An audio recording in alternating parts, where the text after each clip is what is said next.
Hello friends, welcome to Gyanoday for you the latest job update official YouTube channel कलम शून्य से शिखर तक।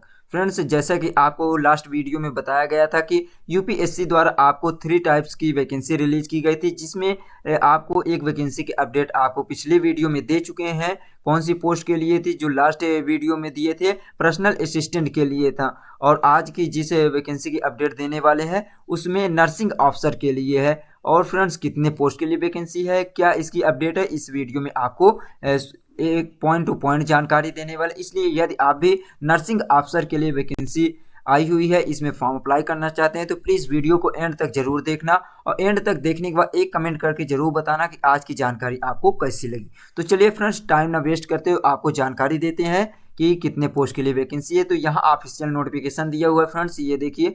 Recruitment special advertisement 52/2024 दिया हुआ है। Union public service commission UPSC द्वारा invites online recruitment special advertisement application for the recruitment by selection to the following post by using the website www.upsconline.nic.in। तो vacancy की डिटेल देखिए फ्रेंड्स, यहाँ पे दिया हुआ है 1930 vacancies for the post of nursing officer in employees state insurance corporation ministry of labour and employment. तो ये जो वैकेंसी रिलीज की है कितने पोस्ट के लिए फ्रेंड्स, यहाँ पे ये देख सकते हैं 1930 पोस्ट के लिए है। यानी कि आपको 1930 पोस्ट या तो 1930 पोस्ट के लिए वैकेंसी रिलीज की गई है, नर्सिंग ऑफिसर के लिए है।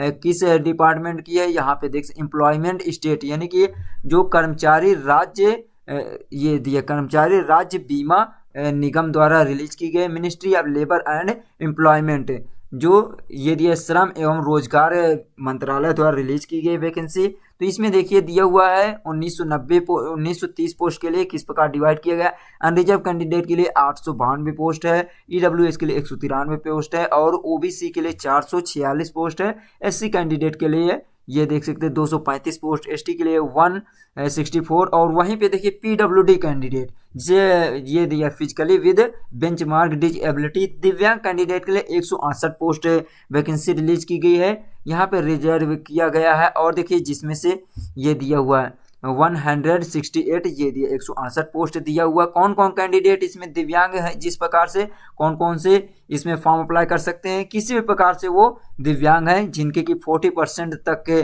पार्ट ऑफ बॉडी है, जैसे कि उसमें डिसेबिलिटी है उनके लिए। जैसे कि ओएल दिया हुआ है, और ओएल के मतलब 1 लेग जिनका है, यानी कि एक हाथ एक पैर में प्रॉब्लम है, या हियरिंग प्रॉब्लम है, या तो लो विजन है, देखने में प्रॉब्लम है, उस प्रकार के कैंडिडेट इसमें फॉर्म अप्लाई कर सकते हैं। और जिनको थोड़ा से मेंटली प्रॉब्लम है वो सब इसमें कर सकते हैं, लेकिन 40% दिव्यांग होना चाहिए, इससे ज़्यादा नहीं। तो ये दिया। अब एज लिमिट की बात करें, इसमें पे स्केल दिया हुआ आपको वेतन के लिए जो दिया है। सैलरी के लिए लेवल 7 इन पे मैट्रिक्स एज पर 7 सीपीसी के अकॉर्डिंग इसमें सैलरी प्रोवाइड की जाएगी। एज लिमिट देखिए दिया हुआ है, कैटेगरी वाइज रिलीज किया गया है। यहाँ पे 30 ईयर फॉर अनरिजर्व और ईडब्ल्यूएस कैंडिडेट के लिए, 33 ईयर दिया ओबीसी कैंडिडेट के लिए, 35 ईयर दिया एससी एसटी कैंडिडेट के लिए, एंड 40 ईयर दिया हुआ है पीडब्ल्यूडी कैंडिडेट के लिए, यानी 40 साल तक दिव्यांग कैंडिडेट फॉर्म अप्लाई कर सकते हैं। और दिया lower age limit for all category is 18 year. तो इसमें मिनिमम जो एज होनी चाहिए सभी कैटेगरी के लिए 18 साल होनी चाहिए।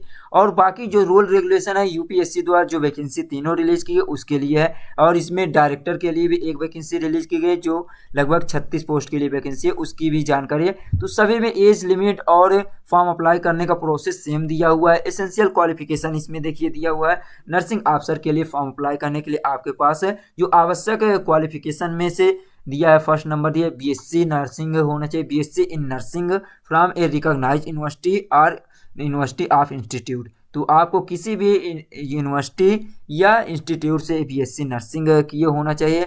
या दिया हुआ है regular course in BSc nursing, आपके पास बीएससी नर्सिंग का रेगुलर कोर्स हो किसी भी रिकॉग्नाइज्ड यूनिवर्सिटी से या इंस्टीट्यूट से, या आपके पास पोस्ट बेसिक बीएससी नर्सिंग है तो भी आप इसके लिए एलिजिबल हैं। और देखिए दिया हुआ साथ ही साथ इसमें ये बीएससी नर्सिंग के साथ साथ आपके पास रजिस्टर्ड एज ए नर्स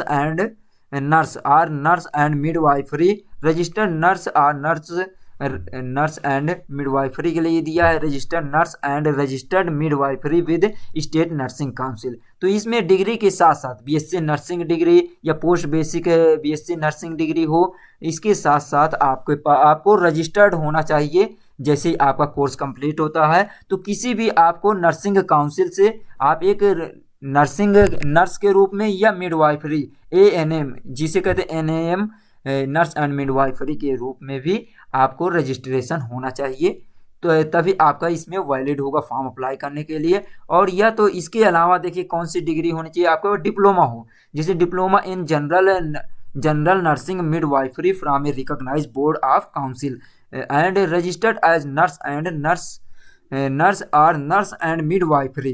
तो इसमें आपके पास डिप्लोमा भी है नर्सिंग एंड मिडवाइफरी से, तो भी आप फॉर्म अप्लाई कर सकते हैं। लेकिन इन सभी डिग्री डिप्लोमा के साथ साथ आपके पास नर्सिंग के रूप में रजिस्ट्रेशन जरूर होना चाहिए। एक नर्स के रूप में आपका किसी भी नर्सिंग काउंसिल से होना चाहिए, चाहे स्टेट काउंसिल हो या नेशनल काउंसिल हो, उसमें आपका नर्स के रूप में रजिस्ट्रेशन होना चाहिए। और देखिए आपके पास एक्सपीरियंस भी होना चाहिए, 1 year experience, minimum 50 bedded hospital after acquiring the educational qualification at the above. तो ये जो ऊपर दिए हुए डिग्री डिप्लोमा है, इसकी कंप्लीट होने के बाद आपका रजिस्ट्रेशन होना चाहिए। साथ ही साथ कम से कम 50 बेड वाले हॉस्पिटल में आपको 1 साल का एक्सपीरियंस होना चाहिए। एजुकेशन क्वालिफिकेशन प्राप्त करने के बाद आपकी ड्यूटी क्या रहेगी फ्रेंड्स, इसमें दिया हुआ है आप सभी कैंडिडेट के लिए।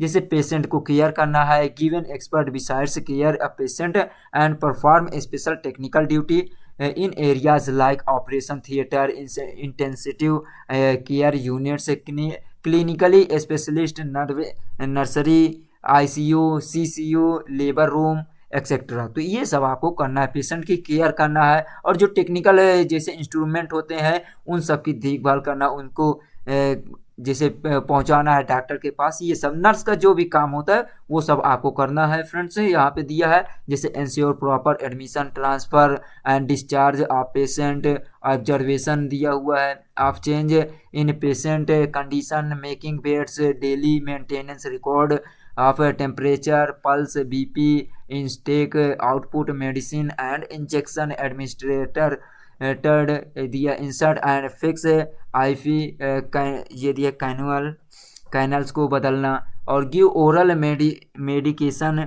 एंड दिया हुआ है आईएम इंजेक्शन दिया है प्रिस्क्राइब बाय द डॉक्टर। तो डॉक्टर के द्वारा जो निर्धारित किया जाता है इंजेक्शन वगैरह वो सब देना होता है। Draw blood of investigation, maintenance, poison, ये दिया poison schedule, drug registered maintain, तो रजिस्टर भी मेंटेन करने को हो सकता है, ट्रे स्टेरलाइज, ये सब आपको काम, यानी कि पूरी तरह से आपका नर्स का काम होता है, जो नर्स का होता है वो सारा करना होता है। और डिटेल देखिए अदर डिटेल में दिया है द पोस्ट इज परमानेंट और ग्रुप बी नॉन मिनिस्ट्रियल, तो ये दिया हुआ है पोस्ट जो है परमानेंट है।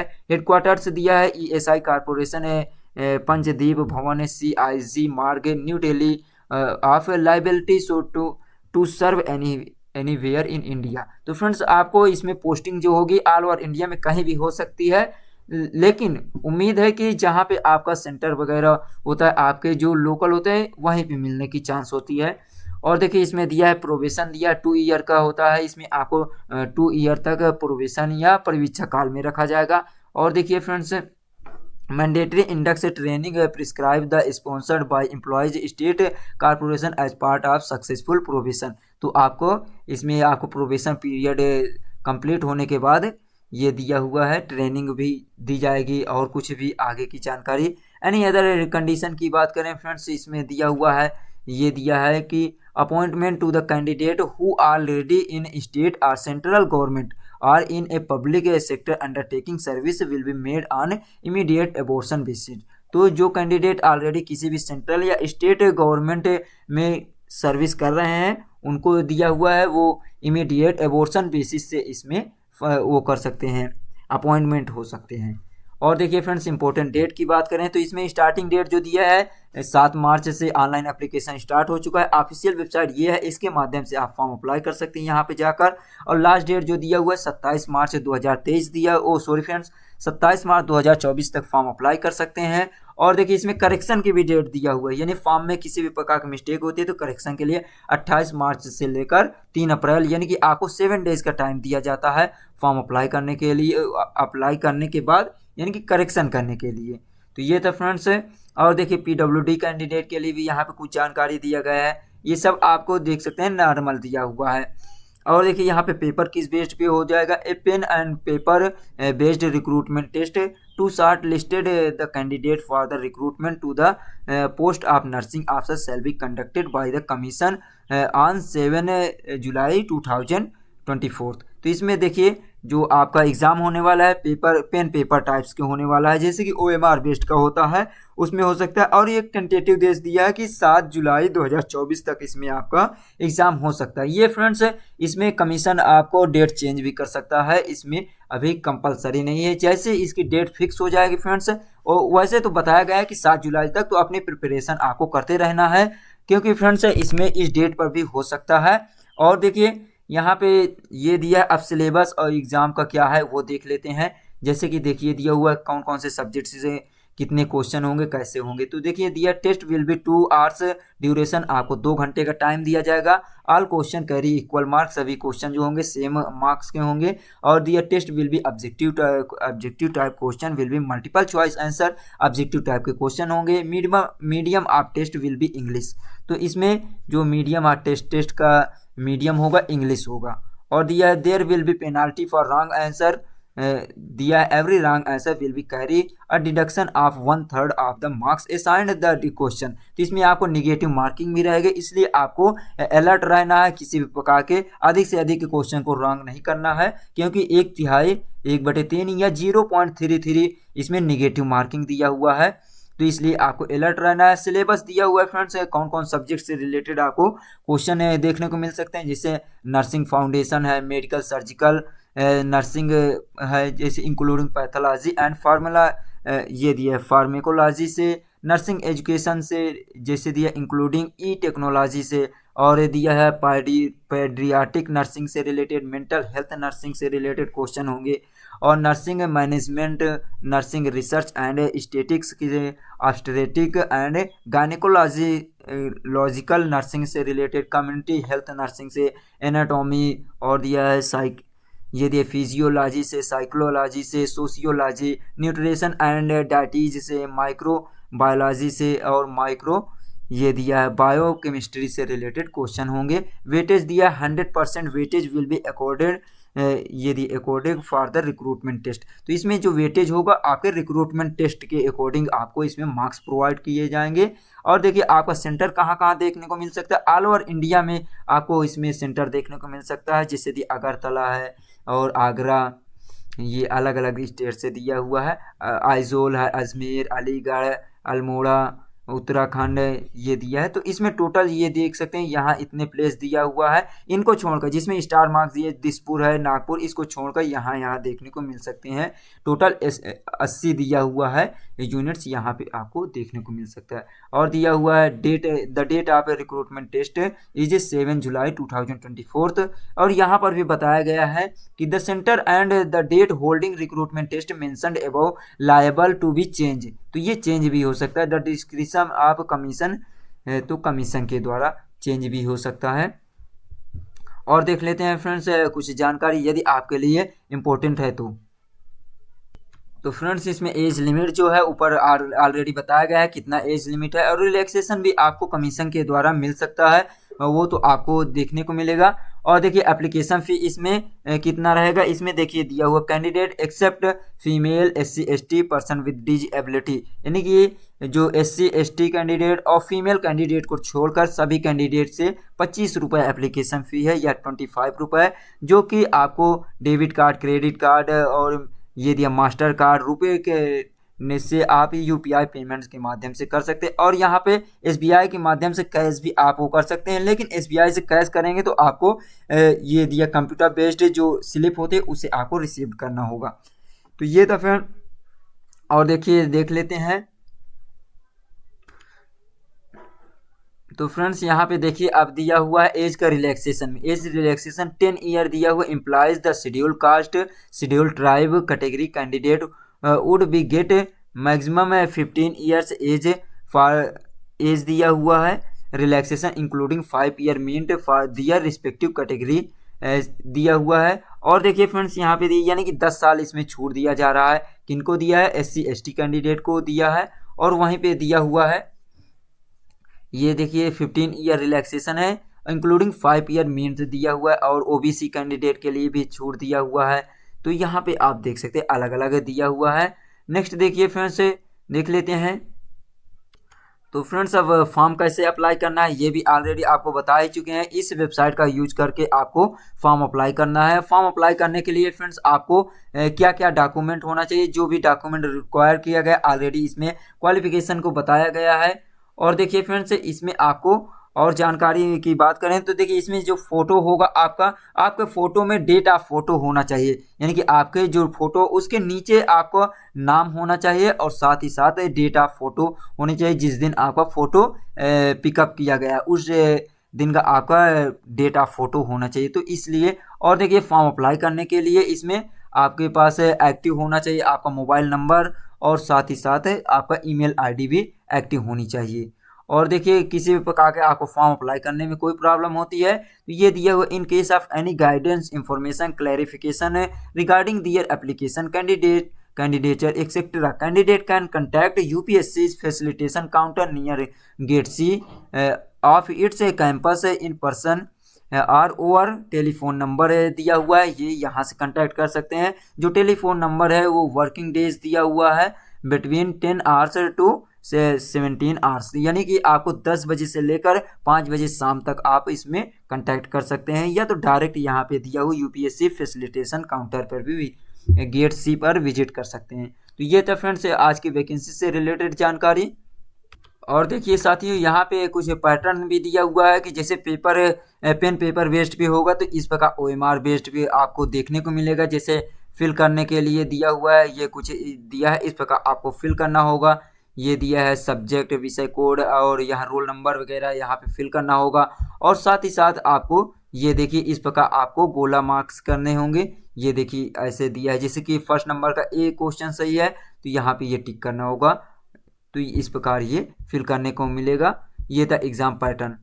और देखिए तो फ्रेंड्स रॉन्ग आंसर के लिए यहाँ पे 1/3 ऑलरेडी बता चुके हैं। ये देखिए दिया एवरी रॉन्ग आंसर के लिए 1/3 दिया हुआ है नेगेटिव मार्किंग, यानी कि पेनाल्टी के रूप में दिया हुआ है। और यहाँ पे मोबाइल जो होता है, या तो आपको डिजिटल गैजेट जो है उसे इस्तेमाल नहीं करना है एग्जामिनेशन हॉल में। तो ये सब जानकारी थी। और यहाँ पे सेंटर को भी देखने को मिलेगा, जहाँ जहाँ आपका सेंटर देखने को मिलेगा। तो इस प्रकार ये थी आज की जानकारी फ्रेंड्स। और जो नेक्स्ट वैकेंसी है उसकी भी जानकारी दे देते हैं। जो नेक्स्ट वैकेंसी है फ्रेंड्स यहाँ 323, ये ऑलरेडी बता चुके हैं फ्रेंड्स। ये है जो नेक्स्ट वैकेंसी है, कौन सी है, असिस्टेंट डायरेक्टर के लिए वैकेंसी। इसमें भी आपको बता देते हैं कैसे आपको इसका नोटिफिकेशन डाउनलोड करना है, इसकी भी जानकारी देख लेना फ्रेंड्स। फॉर्म अप्लाई करने के लिए सारे रूल रेगुलेशन सेम दिया हुआ है, जैसे कि देख सकते हैं टोटल 36 पोस्ट दिया हुआ है। ये वैकेंसी है 36 पोस्ट है असिस्टेंट डायरेक्टर के लिए दिया हुआ है, जिसमें से अनरिजर्व के लिए 15 पोस्ट है, OBC के लिए 10 पोस्ट, ST के लिए 5 पोस्ट और ST कैंडिडेट के लिए 2 पोस्ट, PWD के लिए भी यहाँ पे 2 पोस्ट है। रिजर्वेशन दिया हुआ है। एजुकेशन क्वालिफिकेशन इसमें देखिए दिया हुआ है, और पे स्केल भी 10th लेवल 10th दिया है, पे मैट्रिक से 7 CPC दिया हुआ है। एजुकेशन क्वालिफिकेशन आप देख लीजिए। कैटेगरी वाइज यहाँ पे एज लिमिट दिया हुआ है। असिस्टेंट डायरेक्टर के लिए 35 साल दिया है, अनरिजर्व के लिए 38 साल, OBC के लिए 40 साल, SC ST के लिए और 45 साल PWD के लिए। क्वालिफिकेशन की बात करें तो असिस्टेंट डायरेक्टर के लिए a qualification recognised for enrolment in the registered of member of the institute of chartered account of India और the institute of cost accountant of India. तो ये आपके पास दिया हुआ है, क्या होना चाहिए, क्वालिफिकेशन जो दिया है, enrolment in registered member of institute of chartered accountant of India. तो आपको ये होना चाहिए, रजिस्टर्ड मेंबर होना चाहिए इंस्टीट्यूट ऑफ चार्टर्ड अकाउंट के, या तो आपके लिए ये भी दिया हुआ है of institute cost accountant of India, इसके आप मेंबर होना चाहिए। डिजायरेबल क्वालिफिकेशन दिया degree from a recognise university, 3 year experience in cost accounting work, cost accounting में आपके पास 3 साल का एक्सपीरियंस होना चाहिए। और नोट में दिया the qualification are relaxable at the direction of union public service commission for the reason recorded writing in case दिया कैंडिडेट और अदरवाइज वेल क्वालिफाइड। तो ये थी फ्रेंड्स, इसमें आपके पास इसमें ड्यूटी क्या रहेगा असिस्टेंट डायरेक्टर के लिए, कोस्ट एनालिटिक्स दिया है, cost examination appraisal, capital intensive, cost benefit के लिए दिया हुआ है। तो ये सब दिया है इसमें डिटेल, और बाकी सेम आपको फॉर्म अप्लाई करने के लिए वही दिया हुआ डेट। तो साथियों ये था एजुकेशन क्वालिफिकेशन के लिए, एजुकेशनल क्वालिफिकेशन में कि a qualification recognise enrolment in the registered of member of the institute of chartered accountant of India और institute cost accountant of India के लिए है, यानी कि भारतीय चार्टर्ड अकाउंटेंट संस्थान, भारतीय लागत लेखाकार संस्थान के सदस्यों के रजिस्टर में नामांकन के लिए मान्यता प्राप्त आपके पास योग्यता होना चाहिए। डिजायरेबल दिया हुआ है, यानी कि इसकी भी मान्यता है, जैसे डिग्री फ्रॉम रिकॉग्नाइज्ड यूनिवर्सिटी, आपको किसी भी मान्यता प्राप्त यानी कि रिकॉग्नाइज्ड जानी मानी यूनिवर्सिटी से आपके पास डिग्री होना चाहिए, या और इसी के साथ साथ 3 साल का एक्सपीरियंस भी होना चाहिए आपको कोस्ट अकाउंटिंग में। और देखिए एजुकेशनल क्वालिफिकेशन के अगर बात करें तो यहाँ पे दिया हुआ है फ्रेंड्स, और डिटेल में दिया हुआ है, जैसे कि ये आगे दिया हुआ है एज लिमिट वगैरह ये दिया है यहाँ पे, और दिया है recognised MBBS degree qualification include in first schedule और सेकंड शेड्यूल और part second third schedule other than, ये दिया है licensee relate qualification of Indian medical council, ये दिया हुआ है। तो यानी कि MBBS की डिग्री हो, या तो आपके पास पोस्ट ग्रेजुएशन डिग्री होना चाहिए इन concern specialist of super specialist mentioned in section A और सेक्शन V CHO। तो फ्रेंड्स ये सब क्या कौन सी डिग्री है यहाँ पे देख सकते हैं, जो भी दिया हुआ है, जैसे मजिस्ट्रेट के लिए दिया हुआ है, मास्टर के लिए ये मजिस्टर दिया हुआ है, चीरू क्या दिया हुआ है फ्रेंड्स यहाँ पे, ये सर्जी के लिए दिए सर्जिव, कार्डिक सर्जरी के लिए दिया हुआ है। तो ये सब आपके पास डिग्री होना चाहिए। एक्सपीरियंस में भी दिया है 3 साल का एक्सपीरियंस होना चाहिए। तो ये था फ्रेंड्स इसमें एजुकेशनल क्वालिफिकेशन। ड्यूटी क्या होनी चाहिए, इसमें क्या होगी आपकी duty, to conduct any guide research work in speciality दिया है, to render patient care in specially any other duty date में असाइंड बाय द अथॉरिटी, ये authorities from time to time, ये दिया हुआ है। और इसमें भी आपको फॉर्म अप्लाई करने के लिए सारी जानकारी उसी तरह है जैसे कि इसमें अदर दिया हुआ है, लेकिन इसका ऑनलाइन एप्लीकेशन की स्टार्टिंग डेट जो है वो 14 फरवरी से स्टार्ट हो गया था फ्रेंड्स।